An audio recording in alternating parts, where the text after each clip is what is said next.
There are many people today asking the question, what is the future of theological education? One of the reasons they're doing that is because we see so many institutions that have been involved in theological education for many, many decades, and even some of them over a century, that are closing or shrinking or having to rethink how they're going to do theological education in the future. Another reason is we live in a day and age where a whole variety of delivery systems have arisen for providing teaching, especially digital and online delivery systems. Well, here's the thing.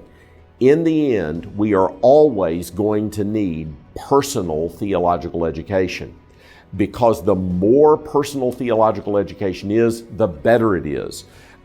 We need more than mere information.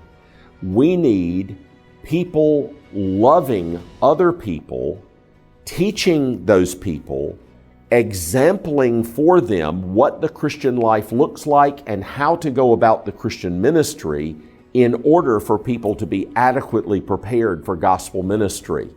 You need to see the truth lived out in life and in the classroom, even in the way that we talk about theological truth, and even in the way that we convey true teaching about the Word of God. The professor is actually sharing his life with the student. That has to be done personally, and that's why I believe that residential theological education is more important than ever before. We live in a world where people are awash in screens and drowned in digital information. And in that context, personal theological education is more valuable than ever. We aim to give that at Reformed Theological Seminary. That's why we have residential theological education in multiple cities all across the United States and around the world. It's one of the reasons that even though we are cutting edge in what we provide in terms of online and digital delivery of theological education, we know that it is actually the personal touch that makes those things most effective.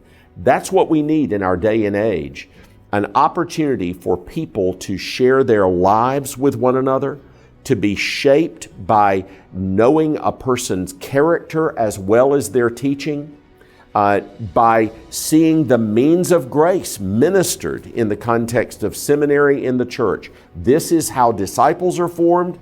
This is how those who disciple disciples are formed. It's the way that Jesus did it 2,000 years ago. It's the way that Paul did it 2,000 years ago. By God's grace, we aim to do theological education that way today.